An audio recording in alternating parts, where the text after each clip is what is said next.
Alain Genot, archéologue au musée départemental Arles-Antiques, nous parle de son moment de grâce. Je vais vous raconter un instant de grâce. Le terme est peut-être un peu abusif, mais un jour, une émotion que j'ai vécue en tant qu'archéologue. C'était il y a fort longtemps maintenant, plus de 25 ans. J'étais un jeune étudiant en archéologie.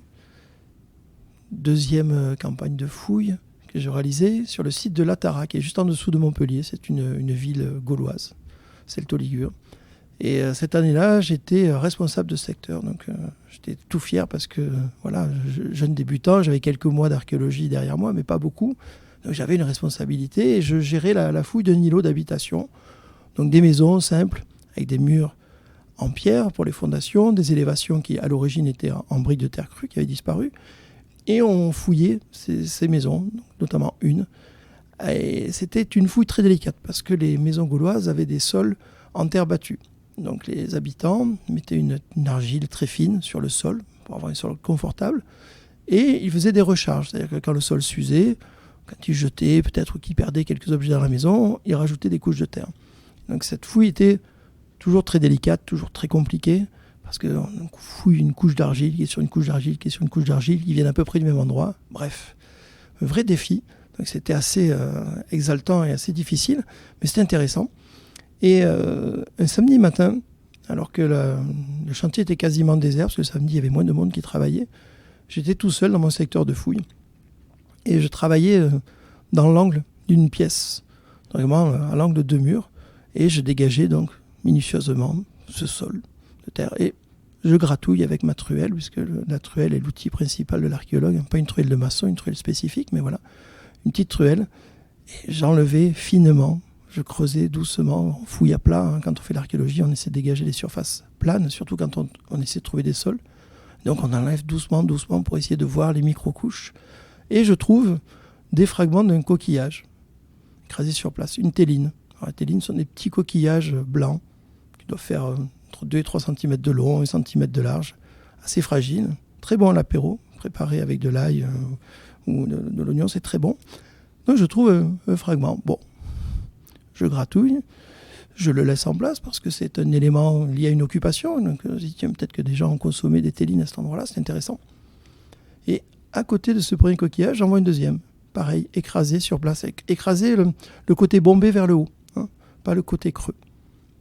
Et puis à côté de ce deuxième, un troisième. Et puis un quatrième. Et là, du coup, je me suis dit, ah, il y a quelque chose là. C'est pas un hasard. Donc on avait ces coquillages qui étaient posés sur le même niveau, écrasés sur place. Alors c'était délicat parce qu'on avait des petits fragments de quelques millimètres, donc il faut fouiller très finement. Donc là, j'étais passé au scalpel, en soufflant doucement pour dégager. Et en travaillant, petit à petit, je me suis aperçu que ces coquillages formaient un motif. Donc ils étaient disposés de manière volontaire et ils formaient un dessin. Et j'étais donc tout seul ce matin-là. Et ce que j'ai fait, c'est que comme la fouille était délicate et que les petits fragments avaient tendance à vouloir s'échapper, j'ai protégé ma fouille au fur et à mesure. C'est-à-dire que dès que je dégageais 3-4 coquillages, je mettais un plastique par-dessus, un peu de terre, et je continuais. Et donc j'ai fouillé comme ça pendant 2 heures, je pense, 2 heures et demie. Et en avançant, et en ayant uniquement le schéma mental de ce que j'avais pu dégager, donc je ne savais pas du tout ce que c'était en réalité. Et au bout de 2 heures et demie, j'avais fait le tour à peu près. Je voyais bien qu'il n'y avait plus de fragments de coquillages dans ce secteur-là. Et donc là, délicatement, j'ai enlevé la terre qui était sur le plastique. Je l'ai enlevé et je me suis mis debout. Et là, sous mes yeux, est apparu un cheval en train de cabrer. Alors un cheval, un équidé en tout cas. S'il avait des oreilles qui ressemblaient plus à un âne, mais c'est fait avec des coquillages. Et donc je me suis retrouvé face à j'allais dire un dessin, ce n'en est pas un, mais cette composition réalisée avec des coquillages très fragiles, très fins, et qui avait été délicatement posée sur ce sol en terre battue 2400 ans avant que j'arrive. Et pour moi, ça a été un moment, toute cette fouille, toute cette attente, que je me suis moi-même infligé, mais parce qu'aussi il y avait un impératif technique, mais voilà, ce moment-là était vraiment précieux parce que ça a été à la fois techniquement très délicat à fouiller, donc il y avait un vrai enjeu, c'était compliqué de ne pas faire sauter ces éléments, et une fois que vous avez fait sauter un morceau de coquillage, il n'y est plus, donc votre dessin disparaît. Et À la fois quand je me suis redressé et que j'ai vu ce décor, c'est très touchant parce que on touche de l'humain. Quand on fait de l'archéologie, on essaie de retrouver les traces des gens qui nous ont précédés, que ce soit il y a 100 ans, 2000 ans, 1 million d'années, peu importe. Et là, j'étais face à de l'humain. Alors, est-ce que c'était un enfant qui avait fait ce dessin? Est-ce que c'était un adulte? Je n'en ai aucune idée, on ne le saura jamais. Mais on était sur un instantané, sur ce décor très fragile qui n'a pas dû rester en place très longtemps, même s'il était piétiné, mais si les gens avaient beaucoup marché dessus, il aurait disparu. Et donc voilà, j'ai partagé ce petit moment de vie avec quelqu'un que je ne connais pas, qui était là. Voilà, moi j'étais à l'époque en short, pieds nus, parce qu'il ne fallait pas abîmer le sol, torse nu avec mon chapeau de paille. Et tout seul dans ce secteur-là, voilà, j'ai vécu une émotion qui était vraiment forte. Et après, j'ai eu un grand plaisir à la partager avec les collègues qui étaient sur le chantier, parce que forcément, je les ai appelés et ils sont venus voir. Et cet objet, voilà, il reste précieux pour moi, parce que c'est la première grande découverte, entre guillemets, même si ce n'est pas un trésor, au sens où les gens l'entendent généralement. Ce pas les pièces d'or, ça n'a aucune valeur monétaire. Mais c'était un vrai trésor archéologique. Et c'était un vrai moment de partage avec quelqu'un qui n'était pas là.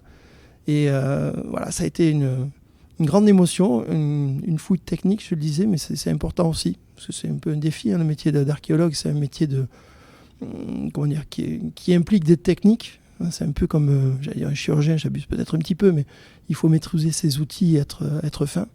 Donc j'ai réussi, j'étais content, j'étais fier de moi. Et en plus, cette pièce qui était rarissime, a posteriori, là j'étais plus là, mais elle a été prélevée, consolidée, et maintenant elle est exposée au musée de Latte. Donc si vous allez au musée de Lattara, en dessous de Montpellier, cet objet est visible. Alors moi je n'y suis pas, mon nom n'y est pas, et c'est tout à fait normal.